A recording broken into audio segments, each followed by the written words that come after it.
नमस्कार, महिंद्रा पॉडकास्ट में आप सभी का स्वागत। माय एफएम से मैं हूं आरजे वैष्णवी। कहा जाता है कि किसान का विकास यानी पूरी मानव जाति का विकास होता है। हमारी जो सेहत है, जो हम तंदुरुस्त है, वो हमारे किसान की वजह से है। एक है किसान जो खेती में काम करते हैं दिन रात, और दूसरे कुछ ऐसे शख्स हैं जो इन किसानों को मदद करते हैं। हमारे साथ आज ऐसे ही एक पर्सनालिटी है जो हमें बहुत सारी बातें बताने वाले हैं कि इस कृषि क्षेत्र में बदलाव कैसे लाया जा सकता है और हम आगे फ्यूचर में क्या क्या देख सकते हैं। हमारे साथ है Dushyant Badal ji, MD of Pragmatics India. Sir, आपका बहुत स्वागत है महिंद्रा पॉडकास्ट में। मैंने आपकी जर्नी जो सुनी इससे पहले, जो प्रोफेशनल जर्नी रही है, वो काफ़ी मोटिवेटिंग रही है सर, कि आप एयरलाइन इंडस्ट्री से अभी इस इंडस्ट्री में आ गए हो, जो एक बहुत बड़ी इंडस्ट्री है हमारे इंडिया की, कृषि क्षेत्र। तो सबसे पहले तो मुझे जानना है कि ये जो बदलाव आपने खुद की ज़िंदगी में लाया, कि प्रोफेशनल जर्नी आपकी पूरी आपने चेंज कर दी, तो इसके पीछे का मोटिवेशन क्या था? आपका बहुत बहुत धन्यवाद। आपने मुझे यहाँ बुलाया और अपनी बात रखने का मौका दिया। देखिए, हर व्यक्ति अपने जीवन में कोई ना कोई टारगेट लेता है, उद्देश्य लेता है। जब मैंने शुरुआत की थी तो मुझे दो चीज़ें बहुत क्लियर समझ में आती थी कि हम कुछ ऐसा काम करें कि दूसरे के आजीविका के लिए काम करें तो अपनी आजीविका अपने आप चल जाएगी। तो उसमें सबसे प्रमुख था कि हम आजीविका किस तरह से चलाएं। सबसे आसान एक रास्ता था कि हम कैसे किसान के खेत से अधिक पैदावार निकालें, ताकि किसान को ज़्यादा से ज़्यादा पैदावार से उसका फल मिले और वो लाभान्वित हो। और जब मैंने अपनी जर्नी स्टार्ट करी थी तो वे बैक मैंने डिफेंस सर्विसेज में भी काम किया, और उसके बाद फिर मैंने अपनी पोटेंशियल सर्विसेज के हिसाब से मैंने प्राइवेट सेक्टर में भी काम किया। वर्ल्ड बैंक के साथ मैं लगातार जुड़ा रहा। परंतु जब मुझे लगा कि अब वो समय आ गया है कि अपनी नॉलेज को किसान के प्रोडक्टिविटी के कंटेक्स्ट में निकाल के दिखाना है, तो अब हमको थोड़ा सा चैनल चेंज करना पड़ेगा। तब हमने 2014 में प्रैग्मेटिक्स नाम की एक संस्था से काम स्टार्ट किया, जिसमें हमारे फाउंडिंग डायरेक्टर रहे थे डॉक्टर ए.जे. जेम्स। उनसे काफ़ी कुछ सीखा, और पूरे विश्व में जो हमने काम करके सीखा उसका हम चाहते थे कि यहाँ किसान के साथ, भारत के किसान के साथ उसको समृद्ध बनाएं, उसको अपने देश के अनुरूप बनाएं, ताकि हमारी जो खेती है वो बिल्कुल उसी अनुरूप जाए, ताकि हम पैदावार को बढ़ा सकें। बहुत बढ़िया सर, एक पर्सनल सवाल पूछना चाहती हूँ। जितना मैंने आपके बारे में सुना यहाँ आपसे मिलने से पहले, मैंने ये जाना कि आप रिसर्च बेस्ड काम करते हैं। रिसर्च करना आपको बहुत इम्पोर्टेंट लगता है। तो ये रिसर्च करने का जो कीड़ा हम कह सकते हैं, वो कब से आया और क्यों आपको लगा कि हर चीज़ में research is the first thing? देखिए, मैं डाटा एनालिसिस्ट रहा हूँ, और डाटा एनालिसिस में मैंने काफ़ी चीज़ें देखी हैं, क्योंकि डिसीजन मेकिंग वहीं से आती है जी। डिसीजन मेकिंग सिर्फ और सिर्फ एक पार्ट, अगर हम बात करें तो पॉलिसी का पार्ट नहीं रहता, पॉलिसी से ऊपर भी जाता है, क्योंकि कहीं ना कहीं हमारी कोस्टिंग फैक्टर करती है। हम कितना लगा रहे हैं, क्या लागत मूल्य है, और हम कितना पैदा करने वाले हैं, ये वहाँ से आता है। तो जो रिसर्च है, बेसिकली रिसर्च कुछ इन तथ्यों पर रहनी चाहिए कि क्या रियलिस्टिक है, ROI कैसे आएगी। अगर मान लीजिए मैं 100 रुपीज़ लगा करके और 110 रुपीज़ का माल प्रोड्यूस कर रहा हूँ, तो which is waste to me, क्योंकि उसमें टाइम इज़ ए फैक्टर। तो अगर मुझे टाइम फैक्टर को इंसेंटिवाइजेशन मॉडल में कन्वर्ट करना है, तो रिसर्च इज़ मैंडेटरी। और हमारा शुरुआत से ही एक एम रहा है, with the community for the community. इसलिए कि हम कम्युनिटी से ही सीखें और कम्युनिटी को ही वापस इंफॉर्मेशन को एक अच्छे गैदर फॉर्म में निकाल करके कम्युनिटी को ही वापस रिप्लेस करें। उसका मोटिवेटिंग फैक्टर जो अभी आपने मुझे पूछा, देखिए, दो इम्पॉर्टेंट चीज़ हैं। एक सबसे महत्वपूर्ण बात है कि मैं अपने द्वारा किए गए कार्यों से किसको कैसे फल देने वाला हूँ, और अगर उसमें कहीं भी कोई संशय है विदाउट एनी रिसर्च, तो वो मुझे काम नहीं करना चाहिए। तो इसके लिए हमने करीबन 1 से 1.5 लाख किसानों का सर्वे करते हैं, जो हमारे बोर्ड पे रहते हैं। और सर्वे करने के बाद जो फाइंडिंग्स आती हैं, रियल लेवल पे जो फाइंडिंग्स आती हैं, उसी के आधार पे ही हम नया मॉडल डेवलप करते हैं, ताकि वो सबके लिए समरूप रहे और एकाधिकार के साथ सबको बराबर का फायदा दे। सर, अभी तक जो बातें आपने मुझे बताई, उसमें से तो मुझे ये पता चला कि एविएशन इंडस्ट्री से जो आप आए हो, वो एक बड़ी ही डेवलप्ड इंडस्ट्री है जहाँ पे technically it's a very strong area, but आपने चुना कि कृषि क्षेत्र में आना चाहिए जहाँ पर सामान्य समस्याएं बहुत ज़्यादा है। तो कौन सा वो माइंडसेट था जो आपको चेंज करना पड़ा ये प्रोफेशन चेंज करते हुए? ये बड़ा टफ सवाल है, परंतु बहुत सलीके से इसका जवाब दिया जाना चाहिए। देखिए, जब मैं अपने घर वापसी करता था कहीं से भी, तो मुझे अपने आसपास के खेत बड़े खाली दिखाई देते थे और किसान को देखता था तो बड़ा हताश दिखाई देता था। तो मुझे लगा कि इतनी टेक्नोलॉजी का डेवलपमेंट करने के बाद भी हम प्रोडक्टिविटी अगर नहीं ले पा रहे हैं तो उसका क्या फ़ायदा। टेक्नोलॉजी वो हो जो हम एडॉप्शन कर सकें, टेक्नोलॉजी वो हो जो हमारी पैदावार बढ़ा सके। तब हमने कुछ चीज़ें निकाल के लेके आए। तब हमको लगा कि कुछ रिसर्च की जानी चाहिए। हमने 4 क्रॉप पे काम करना स्टार्ट किया। पहला गेहूँ, दूसरा कॉटन यानी कपास, तीसरा धान और चौथा गन्ना। 2 कैश क्रॉप है और 2 हमारी फूड की ज़रूरतें हैं। तो सबसे पहले तो ये समझ में आया, किसान की सबसे पहली ज़रूरत है उसके अपने खेत से उसका अपना अन्न आना ज़रूरी है। अगर वो अन्न नहीं निकाल पाता तो वो कहीं ना कहीं उसकी अक्षमता दिखाई देती है। तो सबसे पहले अन्न की ज़रूरत पूरी हो। दूसरा, कैश क्रॉप कैसे आएगा। कैश क्रॉप को निकालने के लिए उसको नॉलेज चाहिए, उसको रिसोर्स मोबिलाइज चाहिए, क्योंकि खेतों में पैदावार निकालने के लिए मिट्टी भरपूर है, मिट्टी में सारे तत्व मौजूद हैं, परंतु ज्ञान की कमी के कारण से हम वो पैदावार नहीं ले पा रहे हैं। ये मुख्य कारण था। तो जो हमको सोचने पे मजबूर किया, क्यों ना हम इस क्षेत्र में काम करें। जो हम काम कर रहे हैं अपने लाइवलीहुड के लिए काम कर रहे हैं, वहाँ तो बहुत लोग मौजूद हैं, मेरे से भी बहुत एक्सपर्ट मौजूद हैं, तो वहाँ तो वो काम हो ही जाएगा। परंतु कृषि के क्षेत्र में बहुत सारी ऐसी सर्विसेज हैं जो कृषि विश्वविद्यालयों के द्वारा, कृषि विज्ञान केंद्रों के द्वारा दी जा रही हैं, परंतु ग्राउंड जीरो पे किसान को क्या दिया जा रहा है, किसान की पैदावार में कहाँ से फ़र्क आ रहा है, उसका हमने एक गैप देखा। उस गैप को हमने फुलफिल करने की कोशिश किया। तो इन 4 क्रॉप के माध्यम से हम लोगों ने वो बदलाव लाने की कोशिश की। बहुत बढ़िया।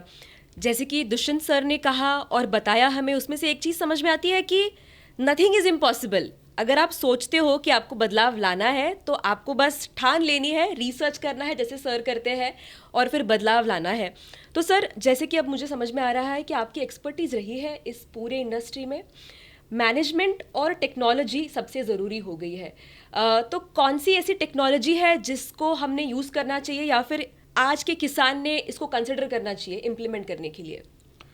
देखिए, अगर हम टेक्नोलॉजी की बात करते हैं, आज का दौर एआई का दौर है और अब सब जगह एआई आपके साथ है, फ़ोन में है, आप फ़ोन के माध्यम से कर रहे हैं और आप सभी किसान या सभी वर्ग के लोग एक्सेस कर रहे हैं, परंतु उसका कन्वर्जन नहीं निकल के आ रहा। कन्वर्जन क्या है मेरा? कन्वर्जन समझ में आना चाहिए। कन्वर्जन का मतलब यह है कि मैं उससे कितनी पैदावार ले पा रहा हूँ।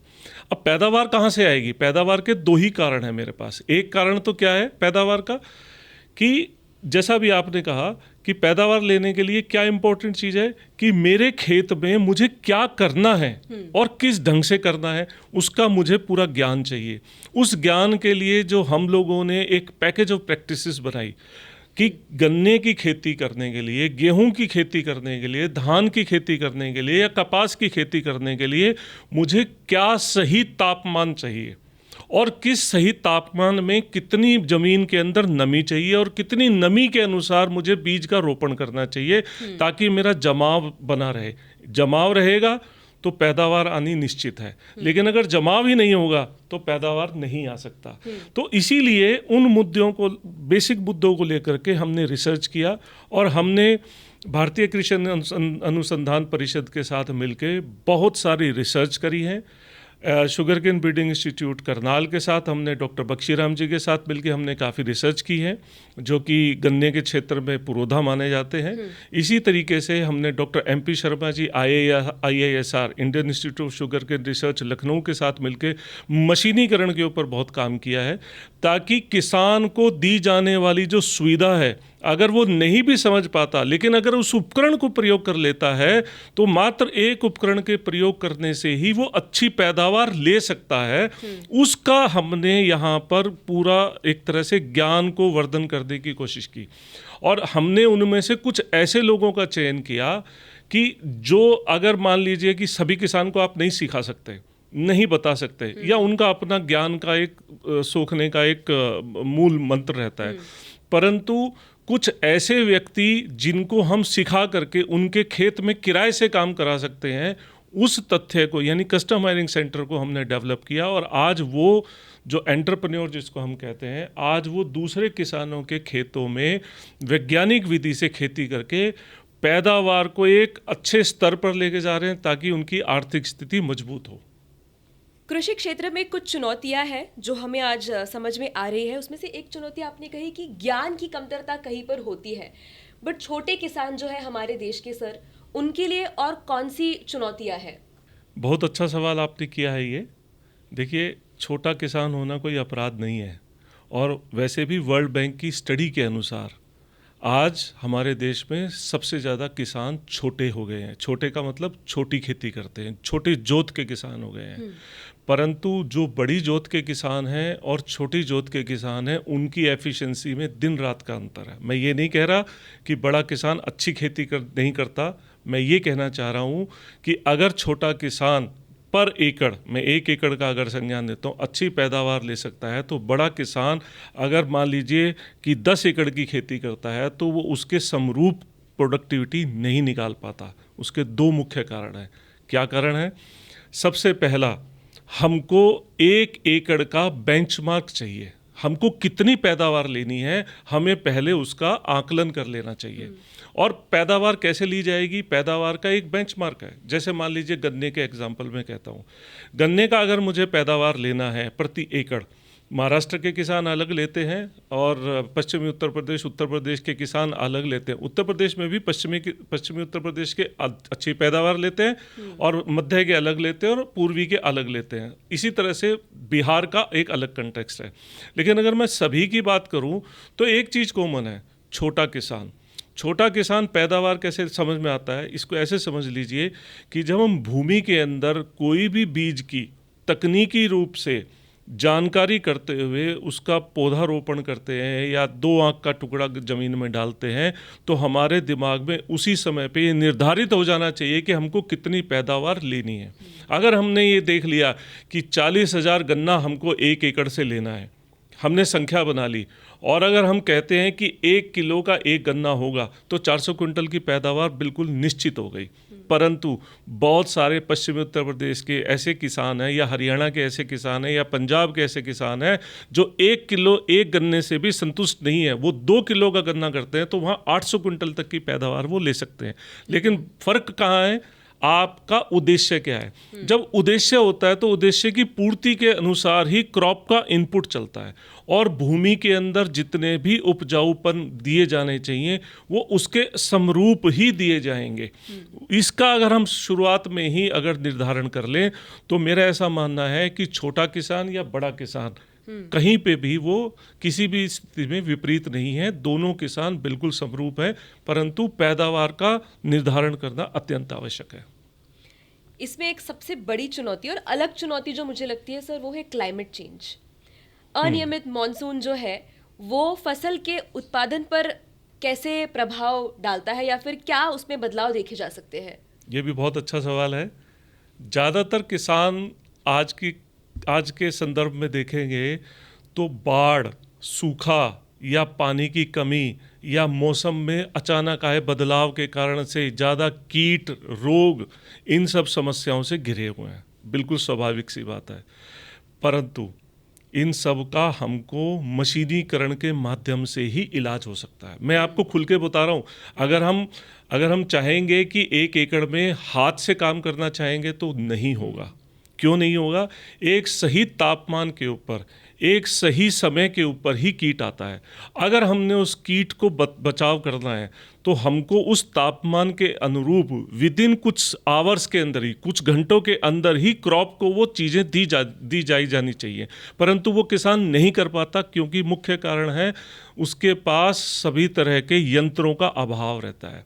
जैसे मैं स्प्रेइंग का एक एग्जांपल देता हूँ। प्रिवेंटिव स्प्रे किसान करता है। आपको पता है कि टेम्परेचर एक सर्टेन उस पर चला गया और वहाँ पर कीट के आने की संभावना बढ़ गई, परंतु मेरे पास कोई स्प्रे का यंत्र नहीं है, तो रोग आने का मतलब कीट आने की संभावना 100% हो गई। लेकिन अगर मेरे पास वो उपकरण मौजूद है और मैंने समय रहते ही उसके ऊपर छिड़काव कर दिया तो मैं कीट से बच सकता हूं। तो जो आपने क्लाइमेट चेंज इम्पैक्ट की बात करी, जिससे क्रॉप के ऊपर विपरीत प्रभाव आ सकता है, उसको मैंने टाइम से एड्रेस कर लिया। तो किसान भाइयों के लिए तो एक सबसे महत्वपूर्ण बात ये समझने की है कि किस तरह से हम अपने खेत की पैदावार को निर्धारण करते हुए सही समय पर काम करें। इसके लिए आपको सही मशीन का चुनाव होना अत्यंत आवश्यक है।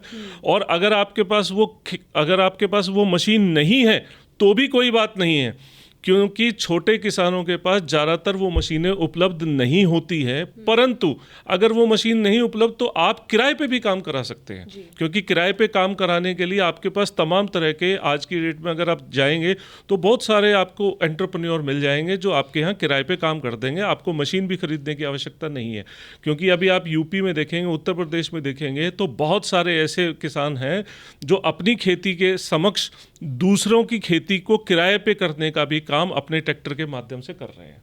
बहुत बढ़िया।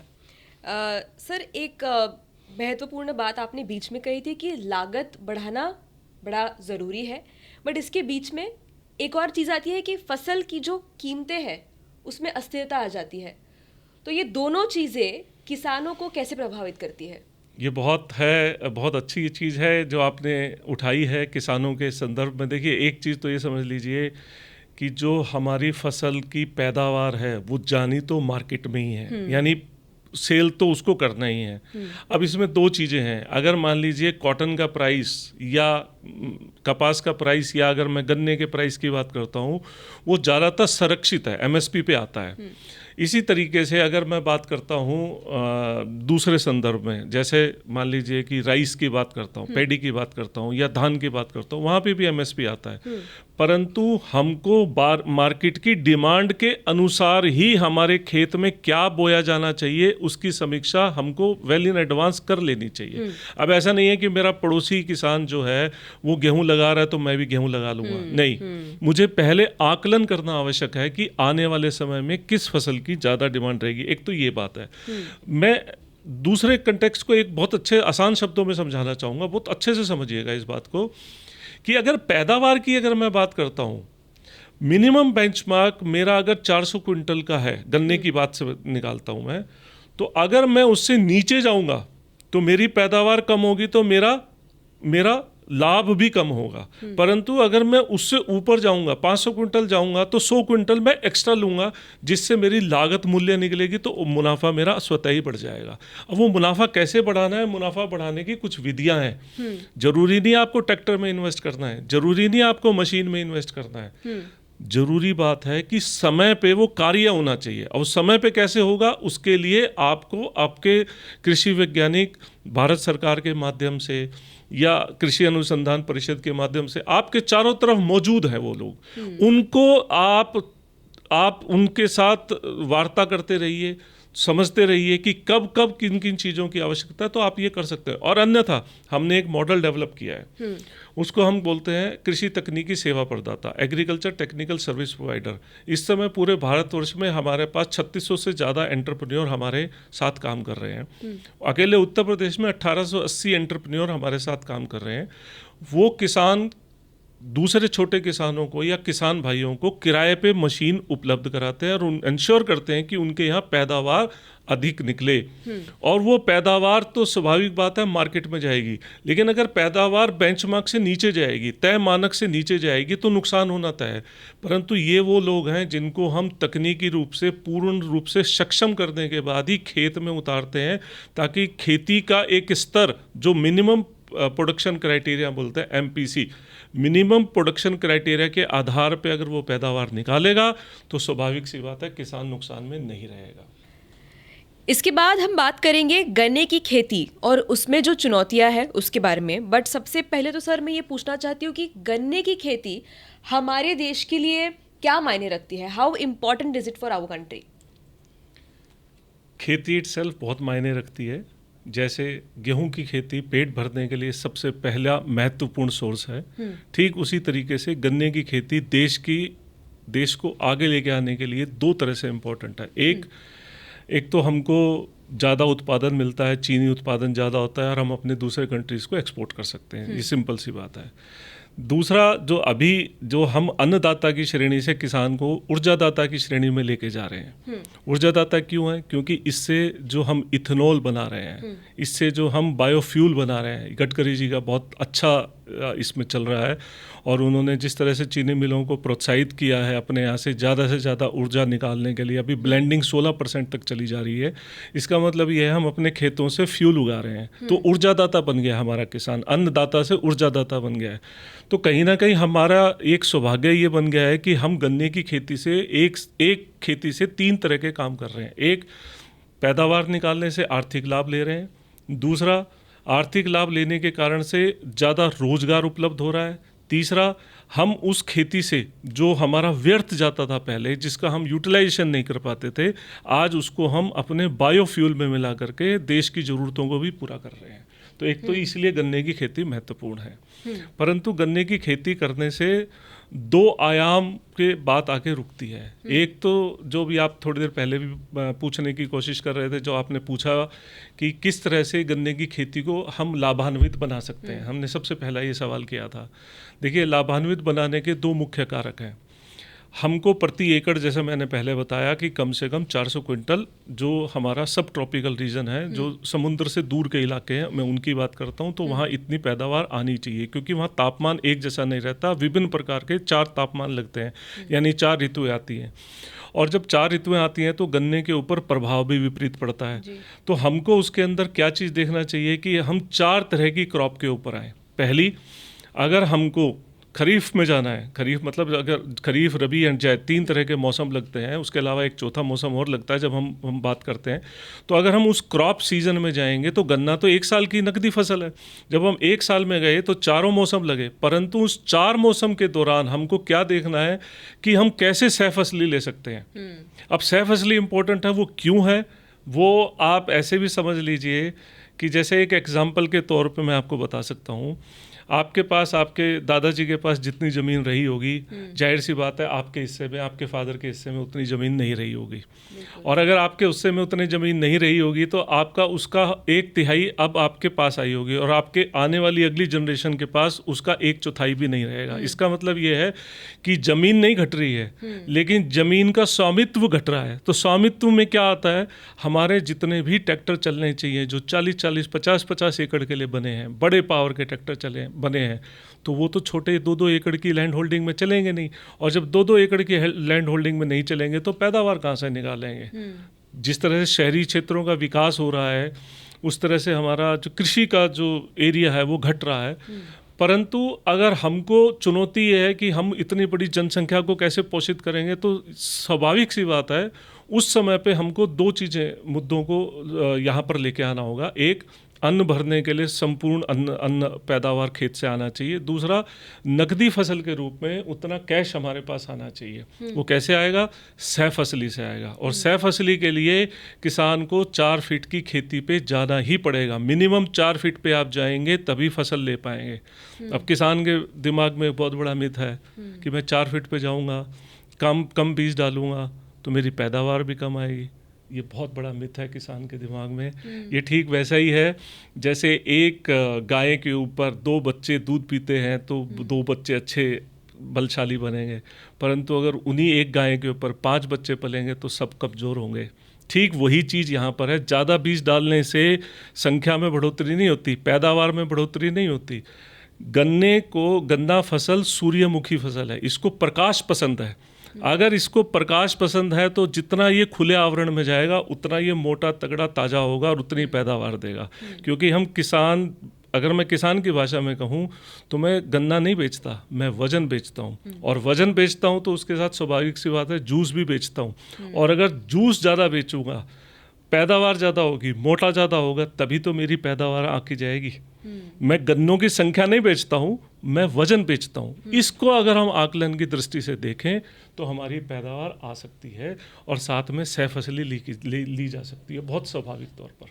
मतलब आपने जो अभी जो बात कही है सर, इसमें बहुत नॉलेज है कि अगर हम अभ्यास करके खेती करते हैं तो डेफिनेटली हम कैलकुलेटिव खेती कर सकते हैं, ऐसे आपने यहाँ पर एक चीज़ कह दी। डबल क्रॉपिंग के बारे में मैं जानना चाहती हूँ कि जब हम गन्ने की खेती करते हैं तो डबल क्रॉपिंग कैसे आर्थिक तरीके से प्रॉफिटेबल हो सकता है, जिससे लाभ हो सकता है, आर्थिक लाभ हो सकता है किसानों को। तो वो मुझे ज़रा बताइए कि कैसे किसान इसको साथ में लेके डबल क्रॉपिंग कर सकता है।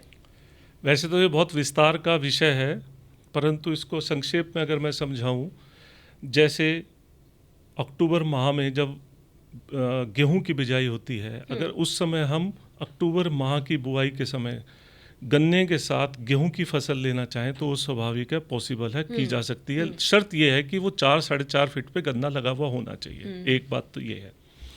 दूसरी बात ये है कि उस समय पर आपको विभिन्न प्रकार के बीच में सह फसली लेके जाने के लिए बहुत सारी क्रॉप मौजूद हैं। जैसे गन्ने के साथ आप आलू ले सकते हैं, गन्ने के साथ आप लहसुन ले सकते हैं, गन्ने के साथ आप टमाटर ले सकते हैं, गन्ने के साथ आप तमाम वो फसलें ले सकते हैं जिससे आपको दोहरा लाभ हो सकता है।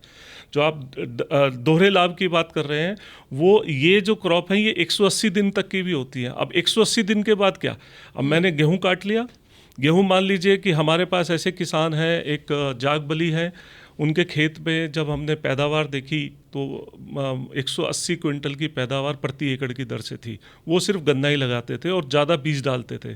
जब हमने उनको कहा कि हम फसल हम लगाएंगे आपकी, आपको सिर्फ हम पे विश्वास रखना है, तो उन्होंने कहा सर नुकसान हो गया। तो हमने बोला नुकसान हमारा, फ़ायदा आपका, और अगर इस ट्रस्ट के साथ चलते हो तो एक बार 1 साल की खेती हमको करके देख लेने दीजिए, अगर आपको विश्वास लगेगा तब हम आपको करके दिखाएंगे।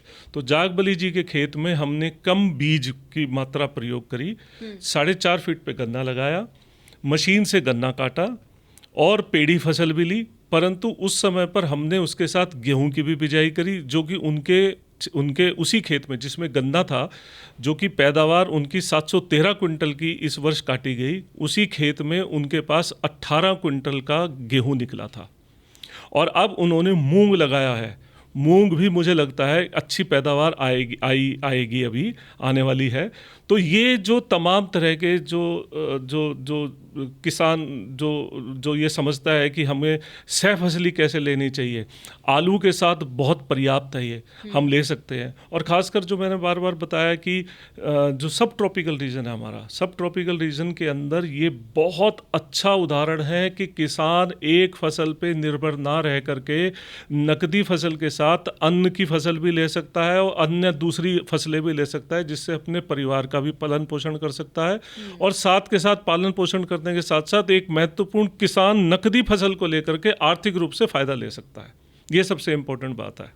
मुझे पता है कि जो किसान भाई यहाँ पर हमें देख रहे हैं, आपके भी मन में कई सारे सवाल आए होंगे। तो आपको क्या करना है, नीचे कमेंट करना है। आपके सवालों के जवाब महिंद्रा ट्रैक्टर्स की ओर से दुष्यंत सर भी देंगे, महिंद्रा ट्रैक्टर्स की टीम भी देने की कोशिश करेगी। सो जस्ट कमेंट बिलो, नीचे कमेंट करिएगा।